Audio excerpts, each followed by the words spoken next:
What's up, everybody? It's your boy Mitch. So this video, I don't want to make this video any longer than it already is. Realistically, this video is for all the members who trained underneath me at 9Rounds. Trust me, I get it, it's a long video, and even for the members who I intended for this video to be for, if the video is too long in your eyes, trust me, I totally get it. I just wanted to give some closure to all of those members.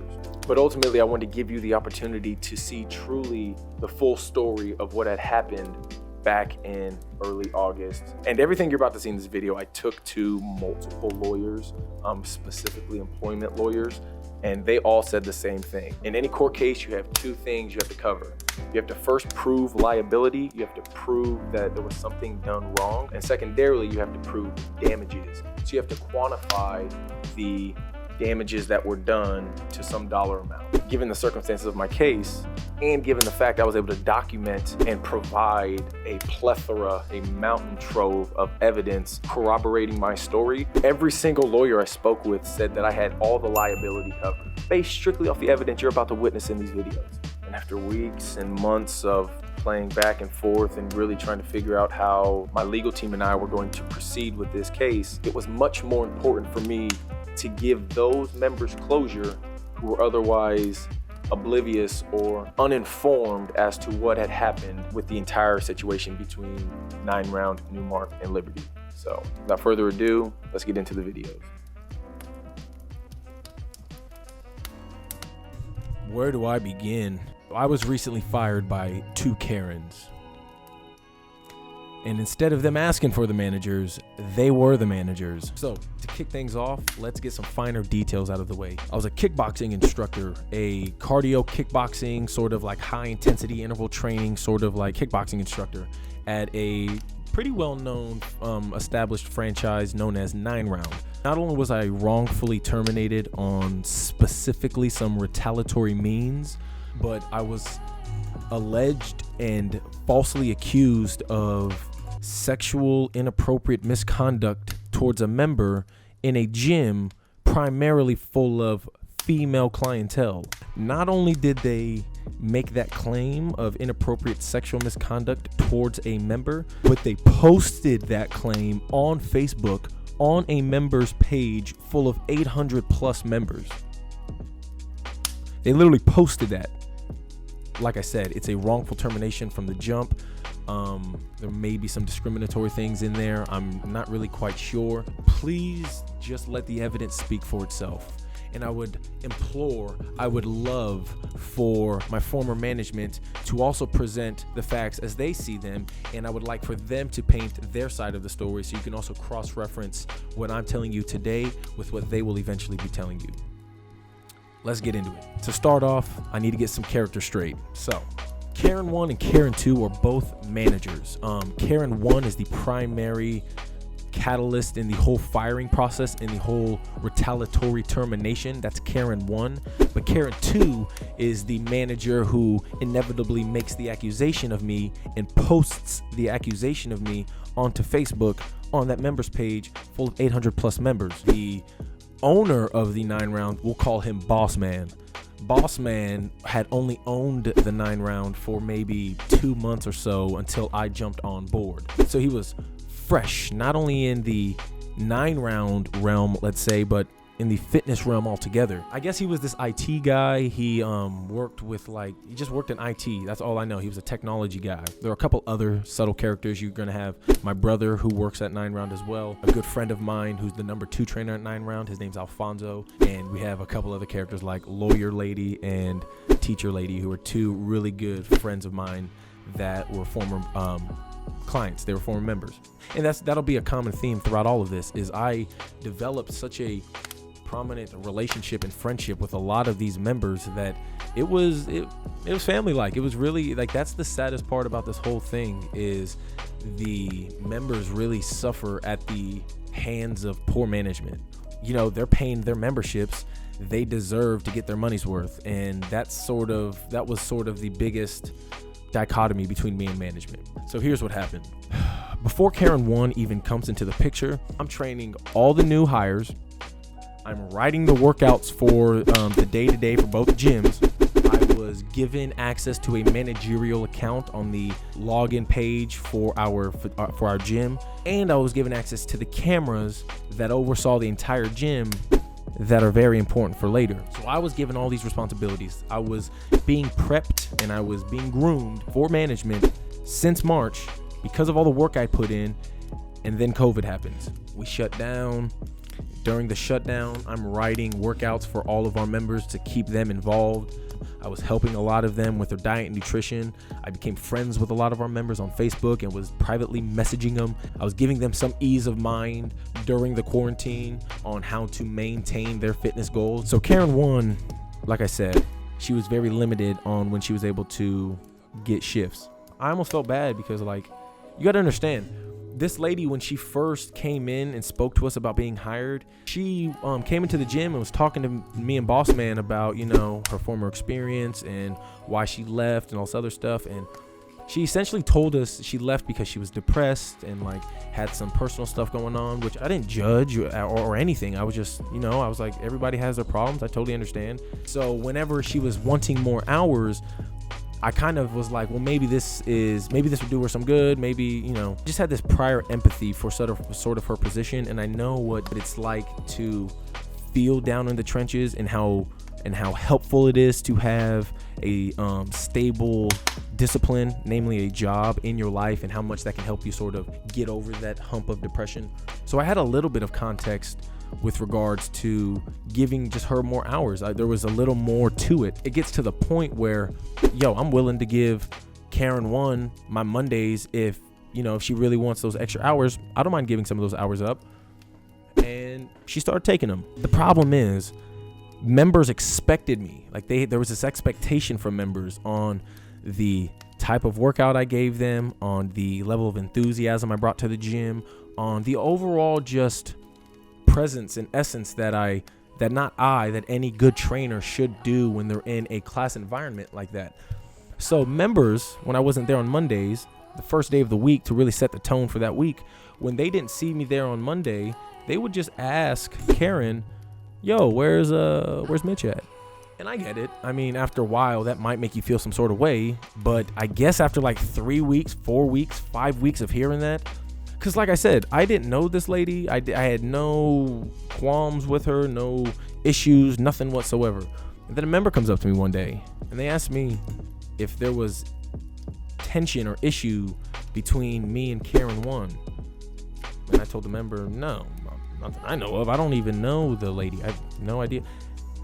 And the member tells me, well, she's, believe it or not, talking shit on you and your brother behind your back. This is exactly what the member told me. She literally said, she's talking shit on you and your brother behind your back. I was dumbfounded. I was like, what? She's talking shit? What do you mean? Like, and she, I guess, was asking the members, because she just started working again, all this stuff. She was like, hey, so what do you think of the trainers we got here at these specific facilities? And the members would be, this member in particular, she was like, I love them. They're awesome. And Karen 1 would be like, what do you think of Mitchell and Michael? What do you think about them? She's like, Mitchell and Michael are awesome. I think they're great trainers. I have nothing bad to say about them. Karen 1 says, really? You don't think they're arrogant or conceited or cocky? You don't think that at all? You don't think that about them? The member was like, no, I think they're pretty cool. I think they're fine. I think they're fine. And the next day that member told me. The next day that member told me exactly what happened. Not only has no member really complained about me, or at least I was never given or told about any formal complaints, I had multiple complaints from members about Karen 1. They said she was overbearing, she was over assertive, she was inconsistent with her effort and her enthusiasm as a trainer. I got enough minor complaints, but I never went directly to the boss man about it. I just kind of took them for what they were, and I was waiting to see how severe they were, to see if those sort of complaints would be recurring over time. But a week later, I get told from a member that she was talking smack on me. So at this point, I want to confront her. I just want to get to the bottom of the whole situation. And I do. Chaos ensues. It was during a switch of our shift, and I just wanted to address to her on why she had any reason talking down on her fellow coworkers, especially when I don't know her. I don't know this lady. I don't know her. So she's feeling some type of way. I confront her. Chaos happens. That very same day, I not only conspicuously lose access to my managerial account on the login, but I also lose access to the cameras, and eventually my hours get reduced. The very next week, my hours get reduced. And I asked the boss man about it. He says he had no idea what happened, so I'm assuming Karen 2, who's the manager at the time, who's also best friends with Karen 1, heard about the confrontation shortly thereafter, and members are noticing it. Members are complaining constantly, emailing the boss man about this, saying, I don't know what's going on, I don't know why Mitchell's hours are getting reduced, but us as members aren't appreciative of it, especially if he's willing to work. And I was completely willing. 40-hour work weeks is what I was consistently working, and I was cool with that. And out of the kindness of my heart, I deduced those hours to 32 hours a week because I was letting Karen 1 get those hours because I thought it was going to be beneficial to her. Little did I know. And here's where things get sticky. Nearly 2 weeks, maybe 3 weeks after the confrontation between me and Karen 1, the boss man promotes her to manager. Yes. So after getting all my access revoked, all of my responsibilities diminished, all of my hours reduced, he eventually promotes her to manager. Threw everything we said out the window way back in March, before she was even a blimp on the radar, because I don't know what they said behind the scenes to this man. I don't know what Karen 1 said behind the scenes to the boss man, but essentially 3 weeks after the confrontation, he promotes her to manager. Gotcha. A week after her promotion to manager, I get fired. Let me reiterate that. A week after her becoming manager, I get fired. No formal write-ups, no formal warnings, no formal reprimands, no formal complaints, no true jurisdiction to fire me whatsoever. Because if there were grounds, there were means, I should have been formally reprimanded, I should have been formally warned, and I should have been formally told about my indiscretions so I could have worked on them and improved, which I was constantly asking about anyway. I would ask members my first couple weeks as a trainer every time we got done, so how was that? How could I improve? Is there anything that you liked and disliked? Like, I would always constantly be trying to improve as a trainer from the jump. So if he had at any point formally reprimanded me, formally warned me, formally written me up for anything that was deemable for termination, I should have been warned pre-hand. But this is where things get sticky. There was no pre-context to my termination. There was no pre-warning to my termination. It was all solely premised off of retaliation from Karen 1. So they came in on August 6th. At 9 a.m. at the end of my shift. Like I said, I would usually open from 4:30 and the classes would start at 5 a.m. and I'd stay there until about 1 p.m. Because of reduced hours from whatever was happening behind the scenes, I was now only working until about 9 a.m. So August 6th, 9 a.m. comes around, I'm finishing up my shift, and both Karens walk in. Both Karens essentially say, hey, we need to talk to you when you're done with your shift. I was like, oh, okay, everything's cool. I've finished with my shift. We walk outside to my car and they fire me. They ask for my keys. They don't tell me why. They say, we've given you enough warnings. And I was like, enough warnings on what? And they fired me. It's a long story. Like I said, watch the extended version. It goes into grave detail about what happened. But essentially, they tried to block me from getting into my car. They were standing behind my car. It was this whole ordeal. It was this whole ordeal that multiple members were still in the gym when it happened, and they witnessed the whole ordeal happen. So once the ordeal was over, about 30 minutes after, that's when they made this post on Facebook trying to justify why they fired me. And that's where they messed up, because they tried to say in this post why they fired me was because of inappropriate physical contact on a member on August 5th. So what they were trying to say was August 5th, there was inappropriate physical contact with a member that I was working at 5 a.m. in my 5 a.m. class. And they made that complaint to management that day. Management must have known about it that day, yet they still let me work August 6th, that very next day. And that was my biggest issue with the allegation off rip. First and foremost, in 2020, in any time period, but especially in 2020, it is so dangerous to play that game of making false accusations, especially for me as a young man. An accusation like that could ruin me for the rest of my life. And she published this on a Facebook page full of 800 members.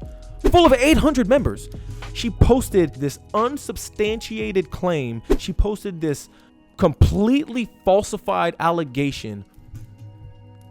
She libeled my name in order to justify the commotion of the firing that happened just some 30 minutes prior. Bossman makes her delete that. Members are coming to my defense. What are you talking about? Sexual inappropriate misconduct? You know this is BS. What are you talking about? Blah, blah, blah, blah, blah. They delete that post shortly thereafter. I even talked to a few lawyers, and they told me I was entitled to the information of the allegation that was made towards me. And I asked my boss to provide the time, date, and name of the accuser of the allegation. He was the only one to give me the time and the date. He said August 5th at 5 a.m. Not only that, he talked to the number 2 trainer, who's a good friend of mine, and he was telling him, he was like, imagine, Alfonso, your significant other is being sexually assaulted right in front of you. How would that make you feel, Alfonso? That's what this dude said to the number 2 trainer. So with that information, it tells me that it must have been a couple that came in at 5 a.m. because it was one significant other witnessing their other being sexually assaulted. And I don't have any couples that come in at 5 a.m. There's cameras in the gym. I tell them, I say, can I see the camera footage? He says, let me ask my lawyers. He never got back to me. I asked for the camera footage again. He never got back to me. At this point, I have no idea why they fired me. I read this post, then it gets deleted. Members are messaging me. I'm having to justify to members over these crazy allegations. Because like I said, I developed such a rapport with all these members that for them to hear something like that is so out of left field. There's multiple members that called me and talked to me and told me personally that they'll testify that they were in the gym with me by themselves with nobody else in the gym and there was no foul play. To even make an allegation like that is so dangerous and it's just not, that's not right. It's not right. It got to the point where I got home, I didn't know what to do. So me and my boy, we flipped on the camera and we started recording a whole conversation detailing what happened. And like I said, I highly recommend you watch that whole extended version to really get a deeper context of what all of this is about. Please keep in mind that I was wrongfully terminated that day, and the evidence and anecdotes detailing the story kind of give credence to my flamboyant intensity, let's say. I started compiling all this evidence just to present it to a lawyer if it were to go down that route. And this is before I truly understood the extent to how wrongful this whole situation was. A couple days after my firing, I get a text from a concerned coworker that works at the gym still, and they sent me screenshots of the conversation between both Karens a month prior to my firing. Let's look at a few of those screenshots. The first one they sent, and there's multiple of these screenshots, so bear with me.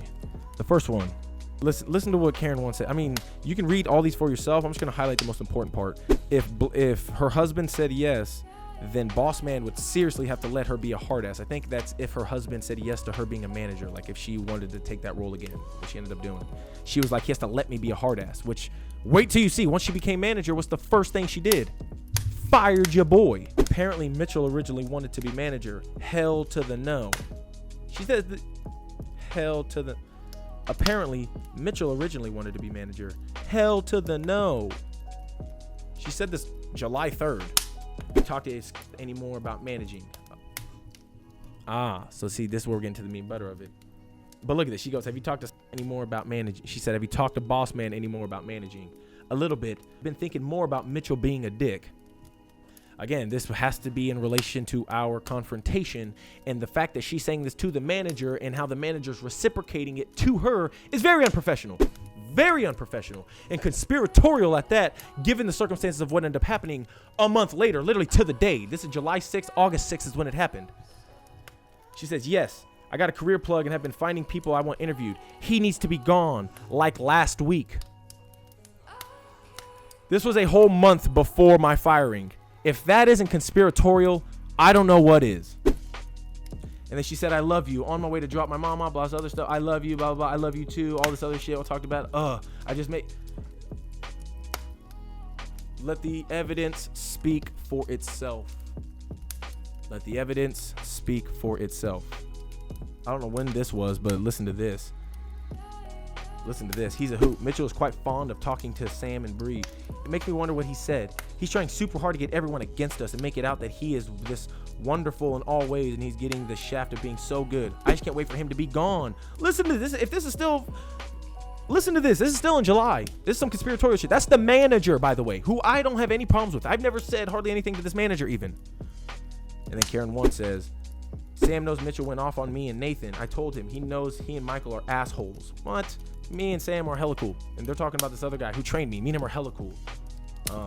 She said, I hope so. Lord have mercy. Michael writes on the checkoff sheet when Sam and Talia come in. When it comes down, blah, blah, blah. See, they're just more gossiping. They're just gossiping. And they come to work out. I think it's pretty childish to write. Look at that. They're just gossiping. I mean, what is this? They're just fucking gossiping. Let's keep this going. Look at this. Look at this. It's caused me to not care to help the gym grow as they tear it down. Again, I don't know the pretext to a lot of these combos. These were sent to me by a former colleague who witnessed these in their entirety and felt the need because they were so concerned to send me these screenshots. So she's saying it caused me to not care to help the gym grow as they tear it down.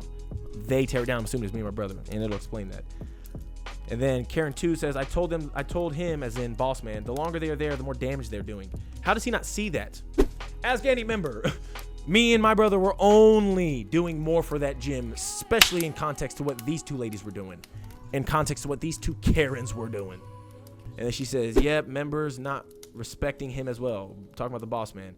Have you heard from Talia at all, who's this other chick? She says, no, I guess can work them, or if Mitchell does. I'm not excited about them being asked to work them after all. I mean, look, they have nothing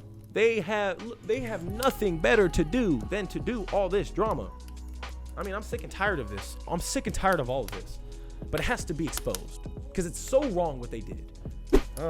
I have his login. I know he trusts you though. Can you look at the member of Chris or something? Blah, blah, blah, blah. I need his name and address. Look at, she's saying he's weird. They're talking shit on members right here. Oh, you should see all the shit they talk on members in that group chat too. It's so sad. I have screenshots of that too, but I'm holding off on that because members shouldn't have to be exposed to the unprofessional indiscretions of people they're paying their hard-earned money for to essentially talk shit behind their back. So she says, you know, Mitch told me, listen to this. Not only is she talking shit on members, she says, you know, Mitch told me when he thought we were BFF that all the trainers we need and all this shit, like, this is how crazy this chick is. She's showing how, like, she was double facing me. Like, I didn't even know her. I just know she was cordial to me at times, and other times it was like, it's just like, hey, just passing by. Didn't know this lady, but look at this shit. Crazy. Look what Karen says. Oh my God, him and his bro are the main problem.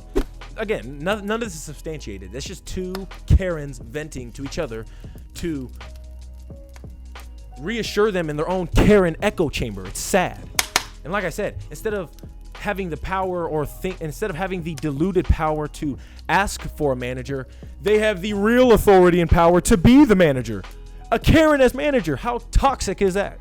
Look at this. They are demanding to be recognized as the dominant beings in their 9-round lives. What does that even mean? Karen 1 says they are demanding to be recognized as the dominant beings in their 9 rounds live. And look, but right before that, Karen 2 says those two are driving me absolute crazy. What are we even doing to you ladies? What did we do to you? Besides be good at our job. Agree, and it's BS. There's no mutual respect or sense of camaraderie. Why do you think? Look, we're not talking in our chat about you guys. One of the things that I always liked about our group, they were just beyond, look at this, they are just beyond ridiculous and arrogant. That substantiates what the member was saying. I dang near came unplugged when Michael posted that meme about you bragging. It made me so angry. Look at this. Yeah, and liked it, that meme. Like, look at this. Now they're like feeling it. Look at this. Oh my God, I saw that. I said something to it about him. I hope he thought it was Michael trying to be funny. I'm like, nope. Michael's a dick, plain and simple. 100%. I'm really sorry I couldn't help you today. What kind of psychotic Karen Twilight Zone am I in? Oh my goodness, thank you. I was waiting till you get done. You're the bestest. No, you. Oh, look at this. We should both talk. Oh. Look at this. Oh, look at this. This is a whole week before the firing. Oh, this seems to be either the day of or right before she gets promoted to manager. Look what she says. I think we should both talk to him. I'll record and you fire him. Yes. Look at this. I mean, look at this. And it makes more sense why she was intentionally trying to like incite this violent reaction at me by standing behind my car and causing this scene. It's like they were intentionally going out of their way to make a scene out of all this. This is how much this whole situation meant to them. I hope it means a lot to them now, because honestly, this is so wrong on so many fronts. I'm going to talk to when I relieve him from relieving Mitch because he's being a dick. So here's what happened. She used to switch shifts with me. She would relieve me. We would switch shifts. And after the confrontation, she didn't want to switch shifts with me anymore. So she had the boss man switch shifts so she didn't have to see me. This lady's 44. Come on, Karen. You're better than this. To be honest, I'm glad to help manage. But my mind says once I'm announced as manager, Mitchell will dismiss himself.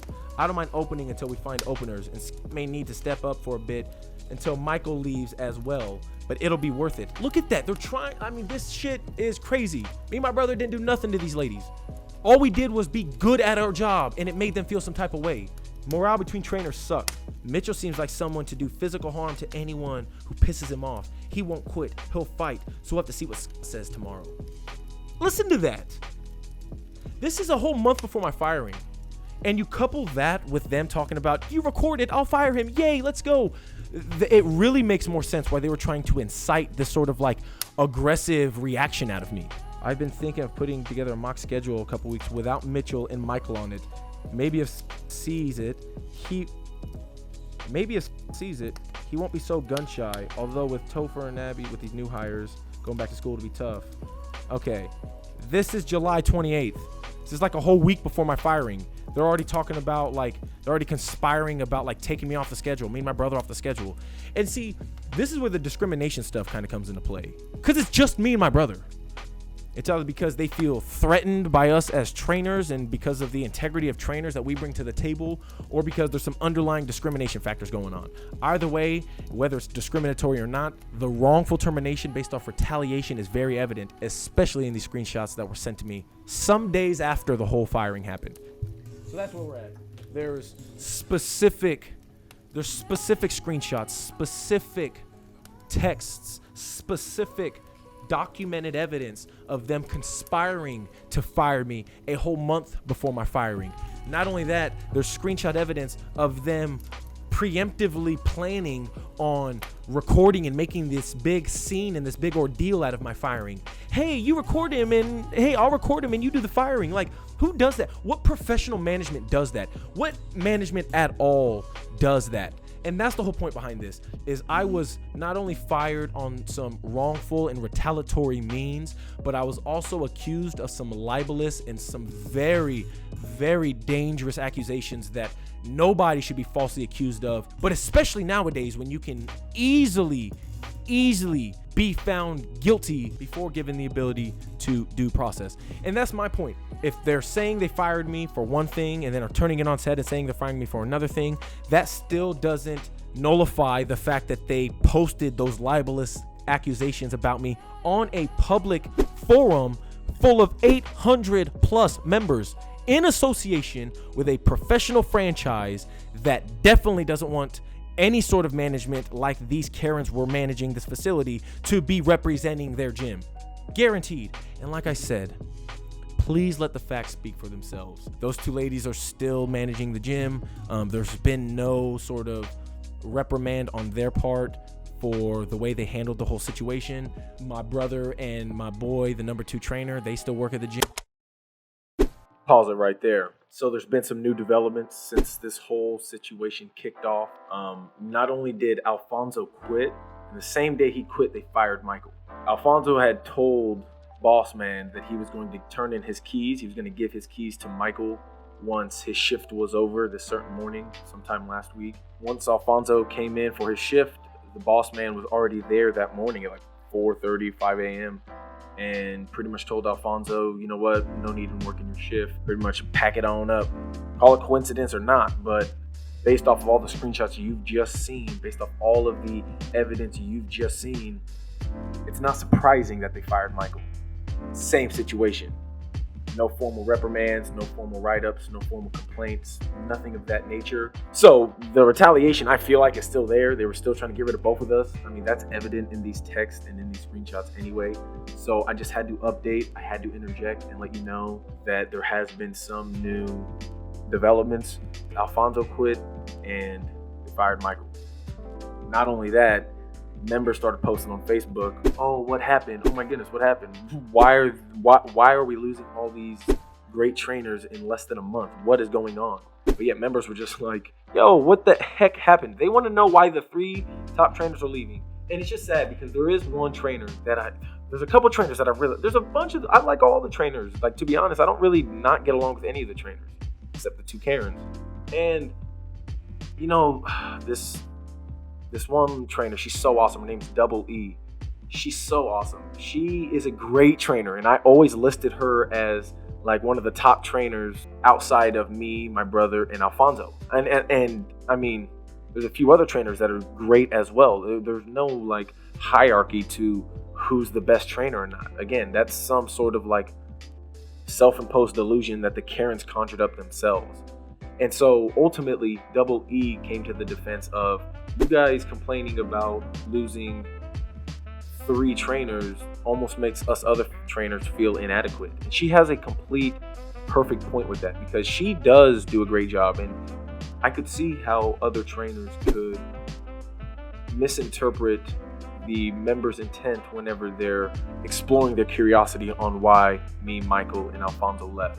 So I totally understand where the other trainers are coming from, especially Double E, because she's a great trainer who's been there for multiple years. But yeah, I mean, they fired Michael the same day Alfonso left, and members were genuinely curious about what happened. And there was this whole ordeal on Facebook, no different than the ordeals before, and members are furious. So continue on with the video. It's so sad because I developed such a good relationship with all of those members, and I was really helping so many of them with their fitness goals and changing certain aspects of their life. The members have been nothing but overwhelmingly supportive during this whole process, and it's a testament to the relationship that we've built and developed over this entire time as their instructor, as their trainer. And that's the saddest part about all of this. Now the members are suffering as a result of not only poor management, but poor ownership. That man had no idea how much I mean, my actions were self-evident. I did everything I could for that gym. The members will attest to my efforts as a trainer. They'll attest to my integrity as not only a trainer, but as a man. So for all the members, I'm so sorry. I'm so sorry all of this has happened.